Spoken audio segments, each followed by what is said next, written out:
여러분 안녕하십니까? 아시아투데이 김동원입니다. 네, 시청자 여러분, 오늘 오전에 김동원의 하이파이브 시간에도 예고를 해드렸습니다. 네, 오늘 아주 귀중한 게스트를 모실 예정이다 말씀하셨는데요. 아마 여러분들이 썸네일을 통해서 익히 지금 인지를 하고 계십니다.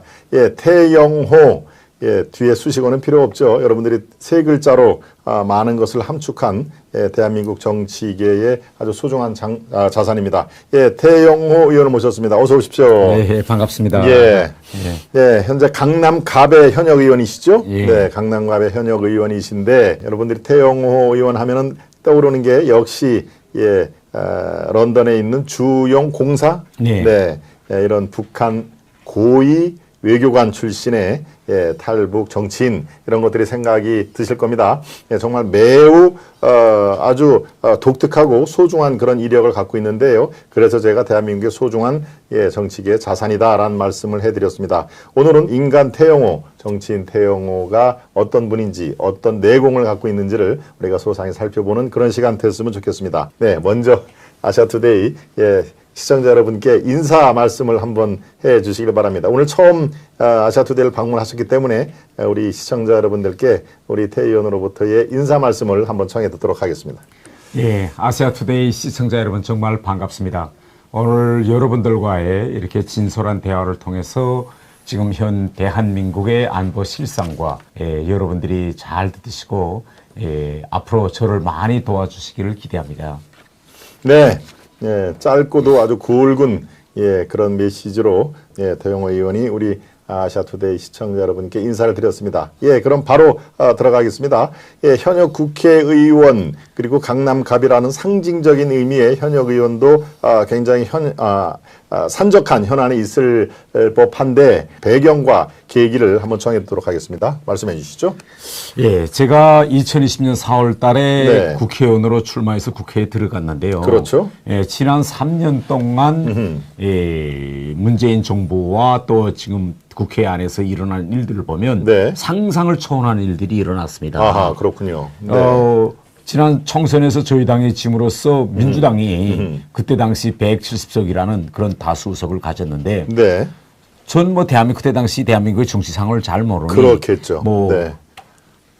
민주당이 의석수를 좀 저희 당보다 많이 가졌으니 뭐 서로 협치하면서 갈 것이다 이렇게 네. 되는데 네. 바로 과반수 의석을 가지자마자 그렇죠. 정말 북한에 좋은 이 대한민국의 근간을 흔드는 법들을 무대기로 밀어붙였습니다. 아하. 아니 이게 우리가 남과 북에 지금 갈라져서 서로 적대 관계잖아요. 그렇습니다. 네. 네. 그래서 지금 북한이 우리 대한민국 체제를 전복해 보려고 간첩들을 계속 들여보내고 하는데 네.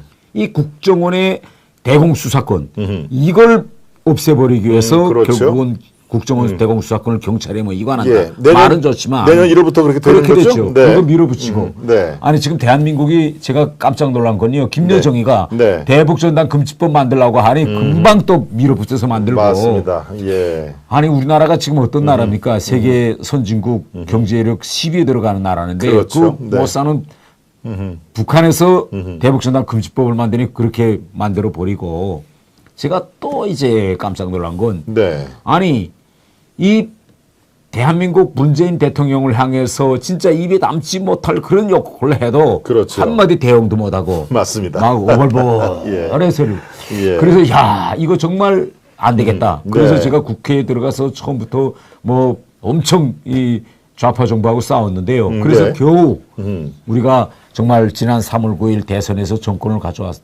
빼앗아 그렇습니다. 왔습니다. 3월 9일. 네. 표를 거저 여기저기 거저 깡그리 긁어 모아서 했음에도 불구하고 0.73밖에 0.73. 27만 표 차이밖에 차이가 안 났죠. 정말 네. 근소한 차이입니다. 네, 맞습니다. 이거는 예. 뭘 말하는가 하면 네. 지금 대한민국에서 상당한 우리 국민들이 네. 이 실상, 네. 이 안보 현안, 네. 또 이 남북관계 이에 대한 진실을 파악하고 있지 못하구나. 그렇죠. 제가 이걸 통해서 꼭 느꼈습니다. 네. 그래서 우리가 이 지금 위험한 상태로 가고 있는 나라를 네. 정상으로 발언하자면 2024년 총선에서 제가 이겨야 되는데요, 우리가. 네, 그렇죠. 이거 이기는 데서 그럼 뭘 가지고 이길 거? 또 우리가 이번 총선에서 다수당이 되면 뭘 할 것인지. 네. 이걸 저희 당이 국민들한테 명명백백하게 이야기해 줘야 됩니다. 그렇죠. 그래야 네. 국민들의 지지를 받을 수 있습니다. 그렇죠. 가장 중요한 게 뭐냐? 우리 정치 무대에서 예. 이제는 정북 좌파를 척결해야 됩니다. 예. 네. 저는 제가 북에서 왔기 때문에 이 정북 좌파의 생리적 특성, 그들의 전술, 이걸 저는 남보다 그렇죠. 잘 알고 네, 있다고 제일 저는 정확하게 알고 하기 계시겠죠. 때문에. 그래서 네. 우리가 진짜 당의 정체성을 확고히 만들고 우리 당이 나서서 정말 우리 자유민주주의 체제를 지키기 위한 우리 당의 모든 활동을 집중해서 총선에서 이기지 않는다면 네. 그러면 윤석열 정부는 완전히 맥에다 빠져서 아무것도 할 수 없게 됩니다. 그렇습니다. 예, 네. 전적으로 동의합니다. 그렇습니다. 네, 좋습니다. 아주 뭐 뚜렷하십니다. 좋습니다. 이 지금 상황에서 지금 또 윤심 논란, 뭐 사실 아주 예민한 문제이기 때문에 저도 조심스럽게 얘기를 할 수밖에 없습니다만은, 예, 현재의 윤심 논란 이거를 우리 태영호 후보께서는 어떤 시각으로 바라보고 계십니까? 저는 이렇게 생각합니다. 네. 저희 다 국민의힘은 여당입니다. 네.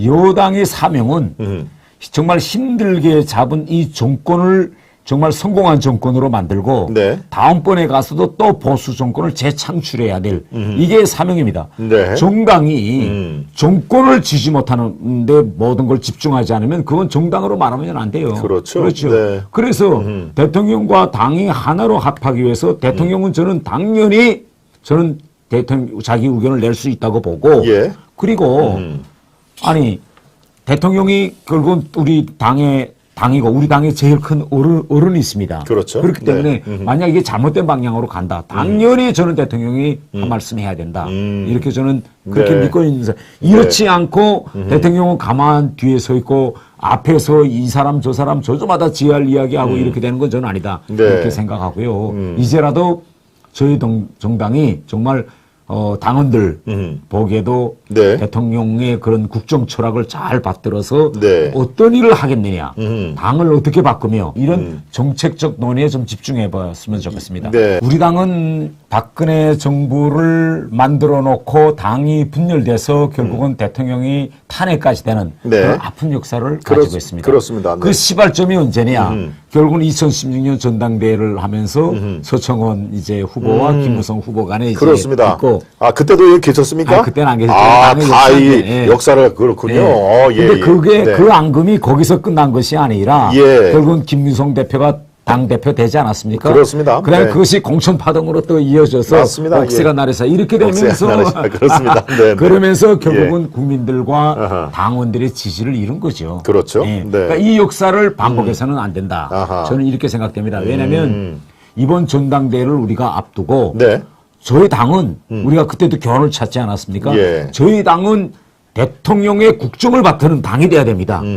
예? 네. 그렇게 돼야 되기 때문에 그때 우리가 연판장 돌릴 때도 네. 뭐 나경원 저 부위원장님이 뭐 싫어서가 아니라 예. 우리 당의 지나온 과거 역사를 돌이켜 볼 때 나경원 정말 그 부위원장님께서 선당 후사의 마음을 네. 가지고 2016년에 있었던 그 가슴 아픈 역사를 돌아보면서 좀 옳은 결정을 해달라라고 해서 그때 연판을 그렇습니다. 돌린 겁니다. 예, 그렇다면 또 궁금한 사안이 초선 의원들 중에 자발적으로 이렇게 돌리신 거예요? 아니면은 이른바 이 세력, 윤핵관이라든가 당 지도부에서 이렇게 했으면 좋겠다라고 이른바 오더가 내려온 겁니까? 이게 사실 뭐 민감할 수는 있습니다만은 이미 다 이제 지나간 사건이기 때문에 한번 증언을 좀 해봐 주십시오. 네, 그때 이제 뭐 저 대통령실하고 나경원 의원실하고는 좀 약간 껄끄러웠죠? 갈등이요? 예, 네, 그렇습니다. 껄끄러워서 네. 이걸 빨리 봉합하자라는 게 초선 의원들 속에서 아하. 많이 논의 어떻게 뭐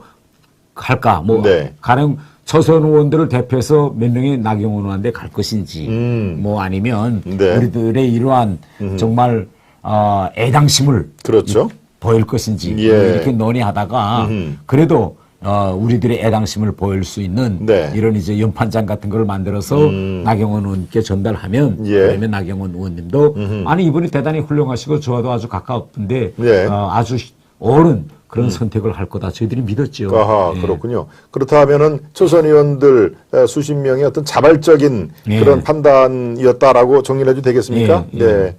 그렇습니다. 그 당시에는 사실은 나경원 의원이 중도의 출마 포기를 한 거가 몇 가지 이렇게 포인트가 있습니다만은 우리 태영호 의원을 비롯해서 초선 의원단의 그 연판장이 저는 가장 컸다고 생각합니다. 예.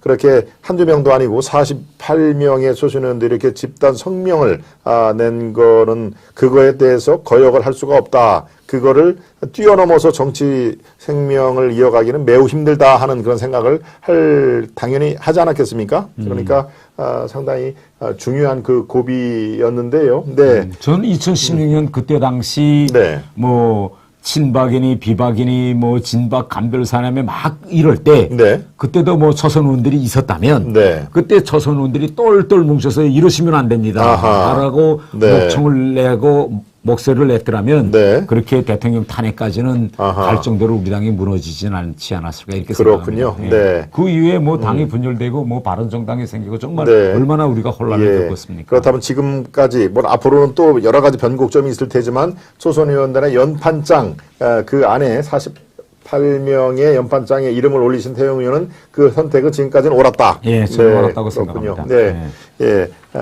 자신의 어떤 정치적 선택 이런 것들이 저렇게 소신 있게 진행을 하면은 저는 뭐 옆에서 지켜보는데 그 공감을 합니다. 네, 그 자체의 역사적인 평가 이것은 이제 이 다른 문제고요. 네, 좋습니다. 본회의에서 또 태영호 의원이 주목을 받는 그런 그 시간이 있었습니다. 국회 본회의에서 이른바 윤석열 대통령 한판승이라는 화면을 이렇게 띄우면서 연설을 하셨는데요. 예, 당시 상황 그리고 어떤 걸 강조하고 싶은 그런 화면이었는지 한번 청해 듣도록 하겠습니다. 네, 그 첫날 회의에서는 정치, 외교, 안보, 통일 이런 문제를 가지고 했습니다. 그런데 우리 국민들도 아시겠지만은 북한 무인기가 이제 서울 상공까지 왔다가 나가지 않았습니까? 그렇습니다. 그래가지고 이걸 가지고 지금 민주당에서 대단히 이제 정쟁화하고 있고요. 마치 윤석열 정부가 들어서서 안보 문제가 완전히 지금 안보가 허물어진 것처럼 이렇게 프레임을 지금 씌웠습니다. 이렇게 프레임을 씌우지 말고 이걸 좀 데이터 팩트를 가지고 한번 우리가 토론해보자. 자, 우리가 지금 민주당은 이럽니다. 윤석열 대통령이 북한을 지나치게 자극해서 지금 한반도 긴장 상태가 최고조이다라고 지금 평화가 깨지고 있다. 이렇게 이야기하고 있어요. 그런데요, 우리가 남북의 그런 대결 역사를 뒤돌아보면 정말 긴장 상태가 최고조에 달했다라고 할 때는 적어도 남북 사이에 물리적인 충돌이 있어야 됩니다. 포탄이 오고 연평도 포격처럼 포탄이 오고 가고 둘째는 인명 피해가 나야 돼요. 그런데 아니 지금 뭐 총포탄이 오고 가고 인명 피해가 납니까? 안 납니다. 지난해 김정은이가 70여 발의 미사일을 쐈는데 다 북한 쪽으로 쏘고 한 발만 울릉도 아파트와 떨어졌거든요. 그래도 우리 문재인 정부를 뒤돌아봅시다. 아니 문재인 정부 때 김정은이가 직접 나서서 문재인 대통령을 삶은 소대가리 어지럽 넓은 중재자라는 그걸 막말 쏟아내고 누구는요. 우리 소외 공무원이 바닷물에 떠밀려서 올라가는데 바로 총으로 쏘고 시체 불태우고. 그렇습니다. 그다음에 우리 140억이 들어간 남북연락 공동사무소를 폭파하지 않았습니까? 그러니까 아니 이럴 때 남북관계의 긴장이 최고조에 달했다는 거예요. 저들 때는 생각하고 지금 최고조에 달했다 이렇게 이야기합니다. 그 다음에요. 가장 중요한 건 이겁니다. 윤석열 정부가 들어오면서 남과 북의 군 수뇌부가 다 교체됐습니다. 우리도 대통령이 합참의장과 국방장관을 교체했고 6월 달에 김정은도 북한으로 말하면 국방상, 총참모장, 민방위 사령관, 사회안전상 다 6개월 전에 교체했어요. 교체됐군요. 그래서 6개월 동안 이렇게 두 군부가 맞짱을 떴죠. 그런데 지난해 12월 31일 날 북한 당전원회의에서 김정은이가 북한 군서열 1위 박정천 해임 그 밑에 국방상, 총참모장, 민방위 부장, 사회안전상 뭐 이런 거를 다 전격 교체했습니다. 그러니 윤석열 정부의 대북 정책, 안보 정책 몇 점입니까? 라고 우리가 물어봤는데 김정은이가 10점입니다라고 답변해 준 겁니다. 아니 자기 쪽에 있는 거 다 갈아버렸으니까. 그래서 제가 윤석열 대통령 막판승이다. 좀 제발 네. 말을 가지고 공격하지 말고 팩트를 놓고 좀 이야기하자. 이거였습니다. 그렇군요.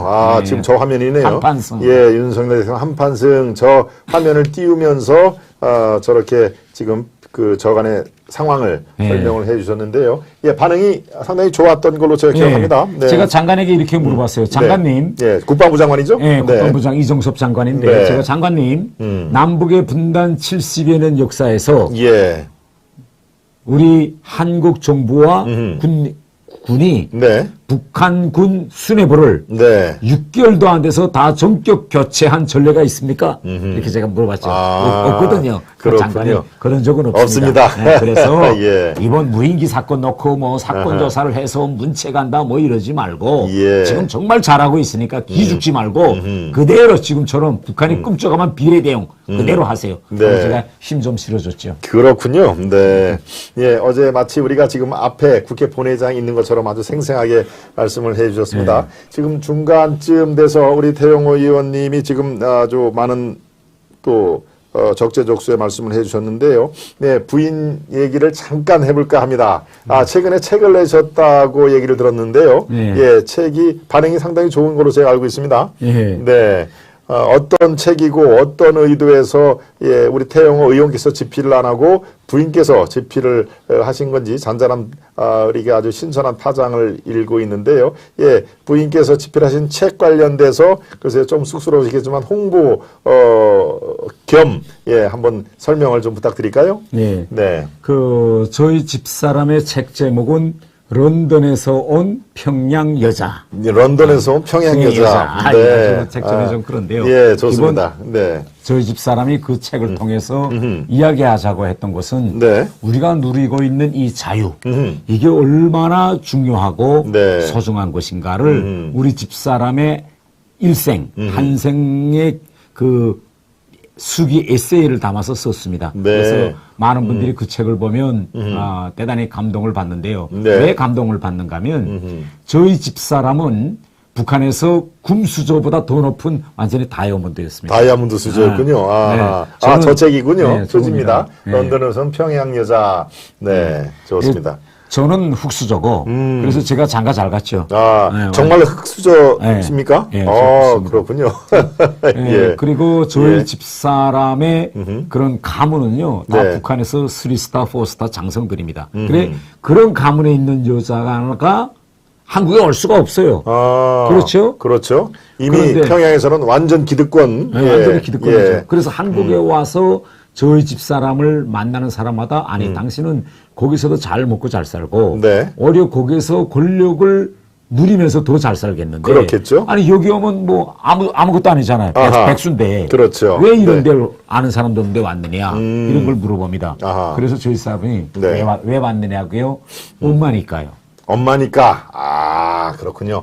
자식을 위해서 내 자식만은 자유롭게 살고 싶었다. 그리고 그렇군요. 두 번째로 저희 집사람이 이 책을 쓰자고 결심한 데는 저희 집사람이 와서 이화여대 석사과정을 다녔거든요. 여기 와서요? 네, 그렇군요. 하게 다니면서 이제 거기서 학생들과 평양에서는 대학을 어디 다녔습니까? 평양외고대학. 평양외대. 거기도 상당히 아주 출시성물이 좋은 사람들이 가는 데죠? 그렇군요. 그 학생들하고 이제 토론하는데 북한의 복지제도 법을 가지고 하루는 토론을 있었습니다. 근데 그 한국 학생들은 북한에 가보지 못했고 그렇죠. 북한 현실을 모르니 그 법을 보면서 야 정말 이런 복지제도라면 정말 좋겠다.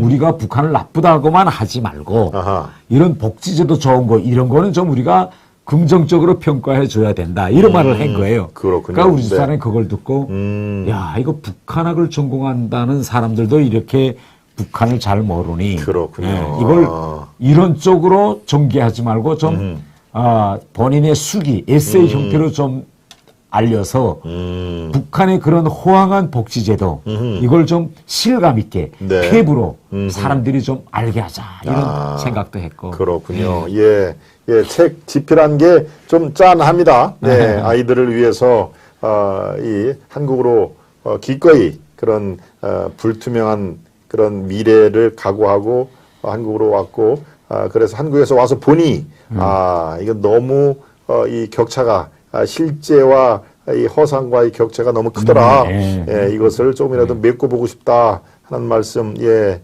그렇죠. 좀 예, 짠합니다. 네, 런던에서 온 평양 여자 오혜선 지음 예, 우리 태영호 의원의 부인 이 신작 예, 나온 지 얼마 안 됐죠? 네, 한 주일 됐습니다. 그렇죠. 네, 시청자 여러분도 관심을 가져주시기를 바랍니다. 네, 이 태 후보의 부인까지 저희들이 살짝 다녀왔고요. 좋습니다. 이제 우리의 상대방이라고 하는 국민의힘의 당 지도부가 되면은 그 상대방이라고 하는 민주당 얘기를 안 할 수가 없습니다. 그렇죠. 민주당 얘기 이재명 대표 이것도 마찬가지로 국회에서 우리 태 후보께서 말씀을 하셔가지고 상당한 주목을 받는 언사였는데요. 이재명 후보를 당대표로 예우를 할 필요가 없다. 당대표로 예우를 하지 말라. 예, 피의자 구속 체포영장 발부 이런 말씀을 해주셨습니다. 예, 이 당시의 상황에 또 언론 매체의 주목을 받았는데 어떠한 심경으로 이렇게 당대표로 예우를 하지 말자고 하신 건지 다시 한번 보완 설명을 해주시기 바랍니다. 예. 그 박근혜 대통령께서 탄핵될 때 그때 이재명 대표가 자기 그 트윗에다가 뭐라고 했는가 하면 강제 수사 해야 된다. 이렇게 이야기했고 또 문재인 대통령은 뭐라고 했는가 하면 대통령으로서 예우해주면 안 된다. 피의자로서 그냥 다루면 된다. 피의자로. 왜? 아니 법 앞에 공정한데 왜 이렇게 그 강제 수사를 못합니까? 이런 글들을 올리셨어요. 이재명이 박근혜 대통령 탄핵 때. 그래서 제가 그 한동훈 장관 때 그때 트윗에 올린 글을 PPT로 딱 띄워놓고 그때 저렇게 법 앞에서는 만민이 다 공평해야 한다고 하면서 강제 구속 수사를 촉구했던 사람들인데 왜 지금에 와서는 정치 탄압이라고 하면서 국회의원들까지 동원해서 이걸 막으려 하느냐. 그래서 본인이 한 말 그대로 당대표를 예우하지 말고 박근혜 대통령이 했던 그 말 예우하지 말고 강제 구속 수사하세요. 한동훈 장관에게 구속 수사 하겠습니까? 하고 제가 이제 따졌죠. 그렇군요. 이재명이 한 얘기를 그대로 돌려줬군요. 그렇죠. 그대로. 아니 본인이 그때는 막 법은 다 공정하고 이렇게 하면서 강제 수사를 해야 한다고 지금에 와서는 난 안 해. 난 내로남불도 이런 내로남불이 있습니까? 예. 예, 아주 그 당시에 이재명 그 당시면은 어떻습니까? 성남시장이었나요? 그때 성남시장이었습니다. 그렇죠. 예, 성남시장 이재명이 박근혜 대통령 탄핵 때에 박근혜 대통령을 왜 대통령 예우를 하느냐? 피의자로 피의자로 생각하고 강제로 구속을 시켜야 된다라고 하는 것을 그대로 돌려줘서 상당히 주목을 받았는데요. 이재명을 여적죄로 다스리라고 말씀해 주시면 더욱더 효과 100배일 듯합니다. 저거는 어떻게 생각하십니까? 여적죄로 다스려라. 제가 어제 이렇게 이야기했습니다. 지금 민주당 쪽에서는 지금 쌍방울 김성태 회장이 북한에 건네준 지금 300만 불 이걸 어떻게 평가하는가 하면 이건 남북의 경제 협력 교류를 위해서 어차피 줄 수밖에 없는 돈이 아니냐 이렇게 하고 있습니다. 그런데 이거는 경제 협력을 위한 돈이 아닙니다. 이건 정치 공작이에요. 북한의 대남 스파이 정치 공작에 말려든 겁니다. 왜냐면요. 그때 이재명 대표 측과 김성태 측이 가서 대상한 대방이 누구냐? 상대방이 북한에 있는 조선 아세아 태평양 평화위원회입니다.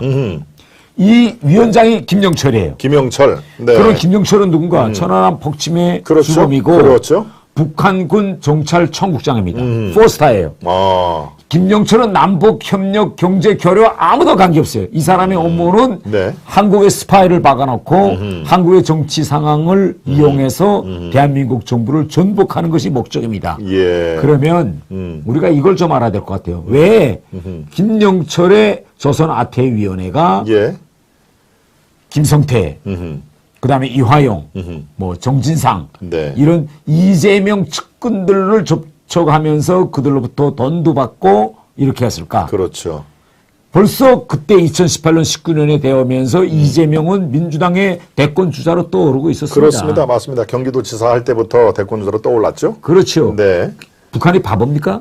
북한은 벌써 이걸 내다보고 저 이재명을 이제부터 낚시에 엮으면 아하. 앞으로 문재인 정권 이후에 이재명 정권이 들어선다면 역시 문재인 정권처럼 우리말 잘 듣게 할 거다. 이렇게 생각하고 정치 공작 들이댄 겁니다. 아하. 더 문제는 2019년에 이재명이가 김영철한테 편지 보냈다는 거 아닙니까? 그러면 김영철이가 아마 편지 받는 순간에 네. 드디어 우리 손아귀에 들어왔구나 이렇게 생각할 겁니다. 방북 요청 그 친서 얘기인가요? 그렇죠. 네. 예, 예. 그래서 저 같은 사람은 이겁니다.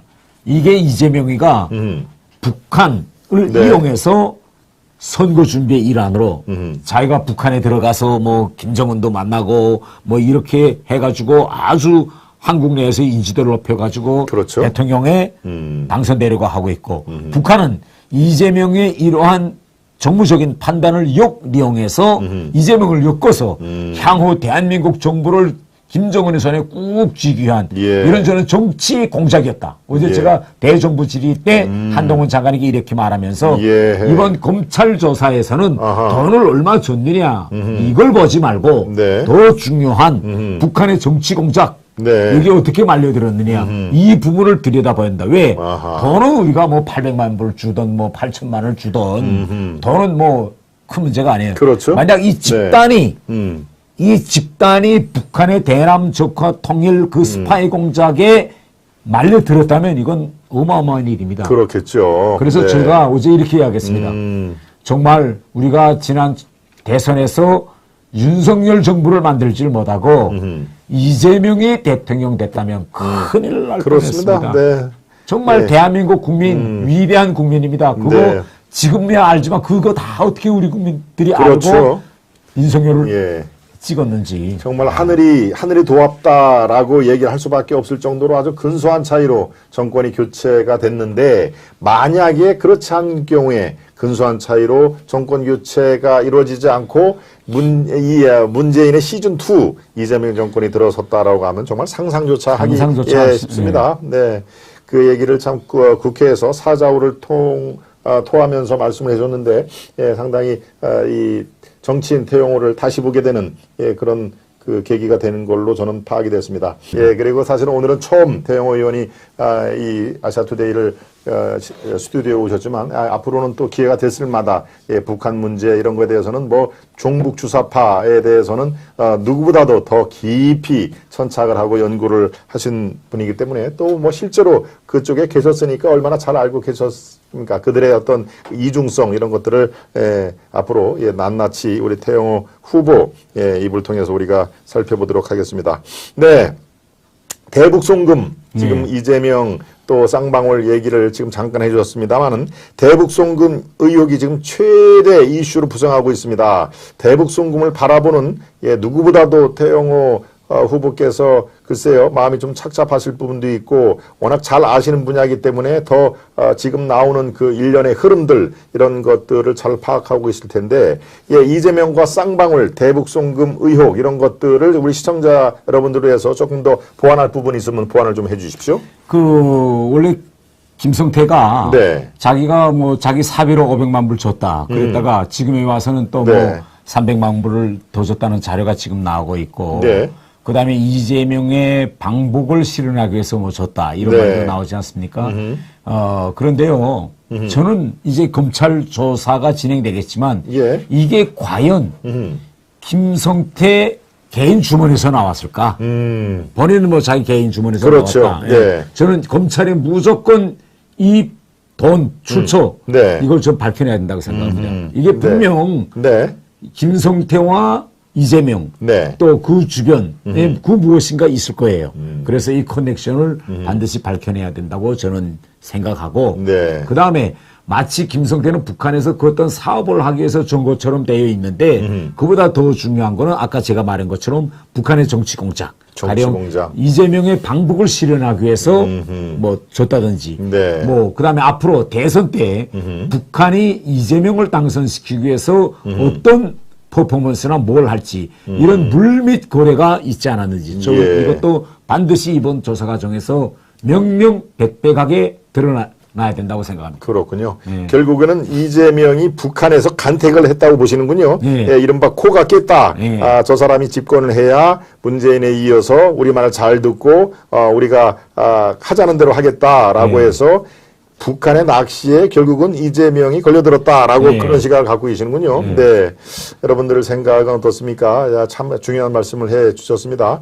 네, 좋습니다. 지금 대북 송금 의혹, 이 돈의 흐름뿐만 아니라 돈이 어디서 나왔는지가 굉장히 중요하다. 그게 중요합니다. 예. 김성태는 지금 자기 거라고 하는데 그건 아닐 것이다라는 말씀이시죠. 네.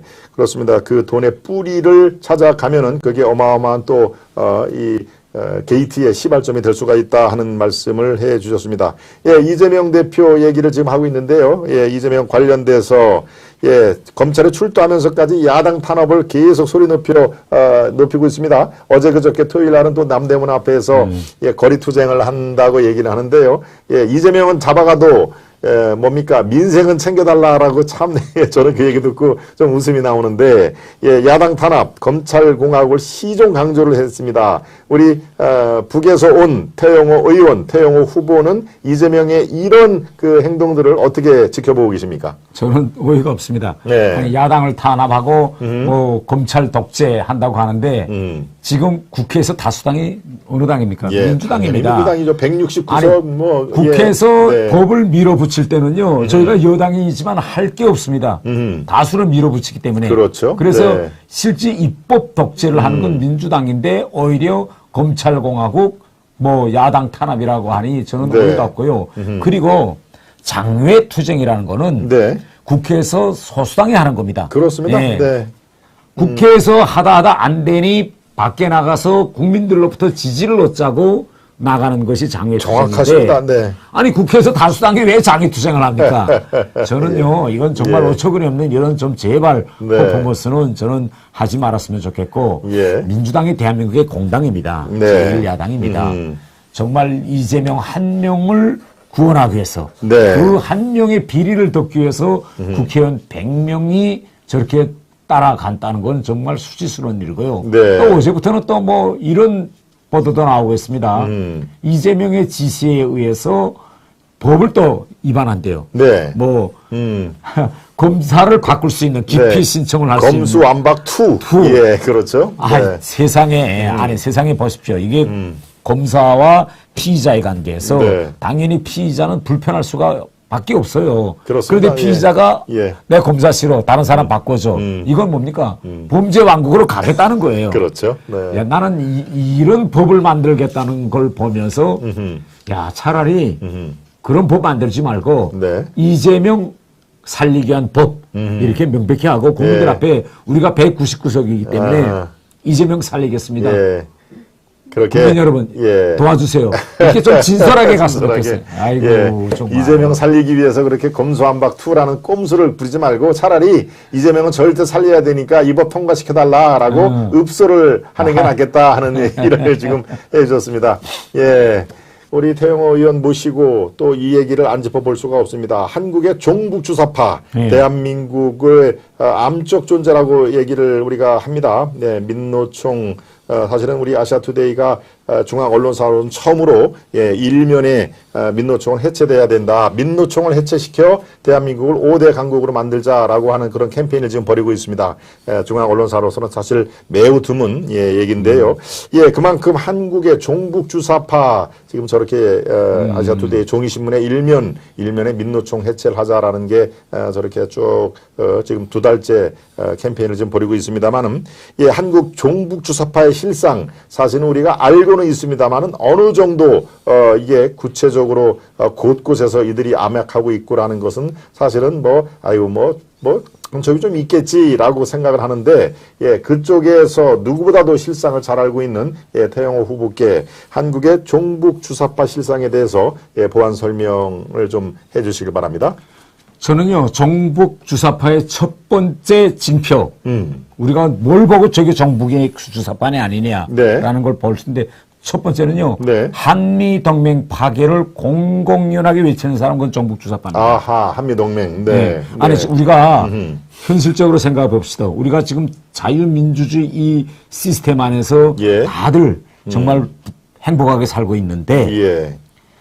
한미동맹, 주한미군이 없으면 이게 과연 우리가 혼자서 중국, 북한, 네. 러시아, 이 3개 군사동맹에 맞설 수 있을까요? 그렇죠. 안 되는 네. 겁니다. 그래서 네. 우리한테는 주한미군이 있어야 되고 한미동맹이 있어야 되는데 한미동맹을 파괴하고 네. 한미연합훈련을 중지하라는 건 북한 노동당의 지령입니다. 그렇군요. 네. 그걸 그대로 받아서 강화문에서 한미동맹 파괴, 한미연합훈련 중지라고 외치는 건 그건 100% 정북 주사파예요.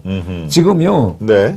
이 유튜브를 보시는 분들께서 한번 핸드폰을 들어가서 컴퓨터나 핸드폰에 들어가서 네. 민주노총의 홈페이지에 가면 아, 민노총에. 네. 그 홈페이지에 북한 직총중앙위원회에서 내려보낸 지령문, 네.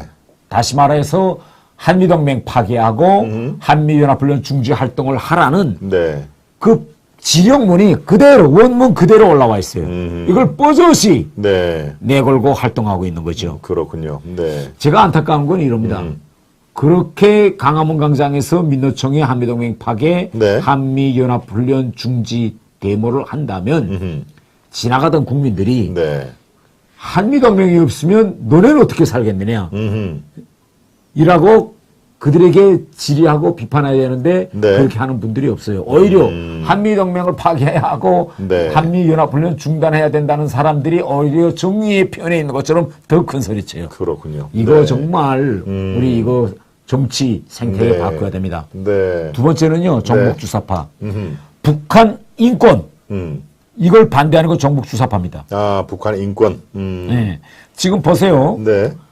우리가 북한 인권법이 여야의 합의로 나와 있습니다. 예. 그런데 북한 인권재단이 6년째 나오지 못하고 있어요. 왜? 민주당이 반대하고 있기 때문에. 민주당이. 그러면 네. 민주당은 도대체 누구의 지령을 받고 북한 인권재단 출범을 막느냐? 네. 민주당 국민들 앞에 좀 답변해 보세요. 민주주의를 외친다는 좌파가 왜 그들의 인권은 휴전선 앞에만 가면 딱 멈춰서는 걸까요? 예, 저는 그래서 예. 이거는 진짜 진보도 아니고 좌파도 아니다. 제가 유럽에서 외교관 생활을 12년 했어요. 그렇군요. 네. 보수와 진보의 가장 큰 차이점은 진보는 항상 인권 문제를 보편적 인권을 떠듭니다. 보수보다 더 떠들어요. 아하. 근데 이 한국의 소위 진보, 네. 좌파는 인권 문제를 떠들다가도 네. 북한 인권 문제만 나오면 입을 닫고 그렇죠. 저희들이 네. 북한 인권 재단 같은 걸 만들자고 하면 결사반대합니다. 이거 종북주사파입니다. 아, 그렇군요. 북한 인권에 대해서 침묵하는 자, 이것은 예, 종북주사파하고 종북주사파로 우리가 분류를 할 만한 충분한 근거가 있다라고 지금 말씀을 해주신 거죠. 예. 한미동맹을 해체하라 하는 것도 이거는 종북주사파의 북한 지령을 잘 습득하고 실천하는 종북주사파로 우리는 분류를 해야 된다라는 구체적인 말씀 역시 그렇습니다. 예, 말로만 우리가 생각하는 종북주사파가 대한민국에 그만큼 암약하는 사람들이 그만큼 많다는 얘기죠. 대단히 많죠. 예, 그렇습니다. 북한 인권 지금 말씀을 해 주셨는데 그런 의미에서 탈북민 강제 북송 이거에 대해서 또 질문 안 할 수가 없습니다. 지금 북한 인권 말씀을 해 주셨는데 탈북민을 그들의 의사하고 관계없이 이 뭡니까 판문에서 안대를 씌우고 또 가기 싫어하는 그런 이런 걸 우리 사진에서 봤지 않습니까? 그것을 북한에 인계하는 그 장면들 아마 여러분들 굉장히 짠하게 봤을 텐데 그걸 바라보시는 우리 태영호 후보님 어떻게 그거를 이해를 하고 계십니까? 정말 네. 이건 대한민국에서 일어나지 말아야 할 일이었습니다. 그렇죠. 북한으로 안 가겠다고 발버둥 치는 것을 네. 우리 대한민국 공무원들이 강제로 우리 주적인 북한군에 넘겨주었습니다. 그렇죠. 강제로. 네. 그중에 한 명은 극단적 선택하겠다고 벽에 머리를 치고 그렇죠. 이걸 네. 누가 했느냐? 조폭도 아니고 국가 공무원들이 넘겨줬어요. 맞습니다. 예, 지금 저 사진이 나오네요. 저는요, 네. 이번 기회에 저는 문재인 대통령, 그리고 지금 조사를 받고 이제 곧 법원의 판단이 나오겠는데, 당시 청와대 국가안보실장, 네. 국정원장 서훈, 뭐 이런 사람들이 저는 반드시 이걸 책임을 져야 그렇죠. 한다고 사법 처리가 지금 진행이 되고 있죠. 예. 예, 서훈 실장, 예, 또 국정원장 박지원, 예, 이런 분들이 지금 예, 여기에 다 조사를 받고 있습니다. 또 구속까지 돼 있고요. 예, 국방부 장관까지도 지금 나와 있으니까 예, 이거는 있을 수가 없다라는 말씀으로 지금 예, 정리를 해 주셨습니다. 예, 정말 이거는 예, 사람의 그 얼굴을 한 이상 이거를 저렇게 북한과의 그 김정은의 어떤 그 심기를 거슬리지 않도록 강제 북송을 한다라는 단편적 그거 하나만으로 봐도 사실은 지금 현재 문재인 정권의 어떤 이중성 이것을 우리는 참 낱낱이 볼 수밖에 없는 상황입니다. 네, 북한의 인권까지 또 탈북민 강제 북송까지 쭉 우리 태영호 후보 최고위원회 후보하신 최고위원 후보를 통해서 우리가 그동안에 알고 있던 것은 더 많이 풍부하게 우리가 살펴봤고 우리가 모르는 부분도 아주 구체적으로 콕콕 찍어서 말씀을 아주 잘 해주셨습니다. 네, 다시 지금 말씀하신 게 다 우리 태영호 후보 최고위원으로 진입이 돼서 당 지도부의 일원으로 이런 많은 그 현안들을 좀 시원스럽게 이렇게 문제를 해결하는 그런 모습을 우리가 볼 수 있으면 좋겠는데요. 예, 오늘 쭉 말씀해 주셨는데 요거는 우리 시청자 여러분들께 아시아투데이 시청자 여러분께 꼭 말씀을 해 주셔야 되겠다라는 그런 얘기가 있을 법도 한데 예, 마무리 말씀을 좀 해 주시죠. 네. 네. 아시아투데이 시청자 여러분, 오늘 이렇게 제가 처음 여러분들과 만나게 됐는데요. 앞으로는 자주 김동원의 하이파이브. 네, 좋습니다. 자주 나오도록 하겠습니다. 예. 자주 뵙겠습니다. 예, 우리 작은별님 좋은 말씀 감사드립니다. 두 분 건강 잘 챙기세요. 응원합니다. 라고, 마무리 말씀을 아주 산뜻하게 해주셨습니다. 여러분 끝까지 경청해 주셔서 대단히 감사드리고요. 혹시 깜빡하신 분들 구독과 좋아요를 살짝 눌러봐 주시고요. 말씀드린 대로 저희가 구독자 배가 운동을 지금 힘차게 전개하고 있습니다. 오늘 태영호 의원을 격려하기 위해서 들어오신 또 첫 방문하신 분들도 적지 않으실 텐데요. 아시아투데이는 정말 대한민국 자유우파의 소중한 그런 그 방송으로 좀 거듭나고 있습니다. 1년 3개월 방송 개국한 지는 3년. 아까 우리 태영호 의원님께 제가 간단하게 말씀드렸는데 신문은 18년 된 대한민국의 아주 중요한 언론사고요.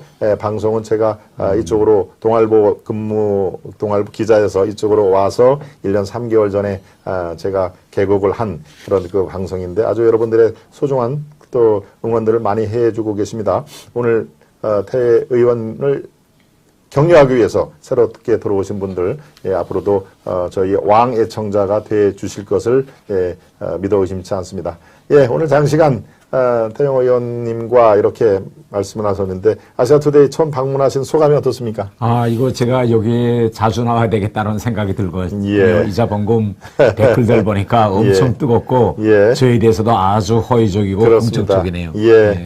앞으로 기회가 될 때마다 우리 태영호 의원님, 시청자 여러분 끝까지 경청을 해주셔서 대단히 감사드립니다. 네, 오늘 태영호 의원과 함께한 우리 시간이 아주 복되고 소중한 시간이 됐으면 참 좋겠다 하는 말씀이 됩니다. 우리 태영호 의원님과 이렇게 더 좋은 대한민국, 더 좋은 우리 사회를 위해서 한 발 한 발 뚜벅뚜벅 걷겠다는 제가 방송 개국 초기의 약속대로 우리 태 의원님과 함께 그렇게 길을 걷도록 하겠습니다. 감사합니다. 시청자 여러분 대단히 감사합니다. 여러분 편안하신 시간 보내시길 바랍니다. 안녕히 계십시오.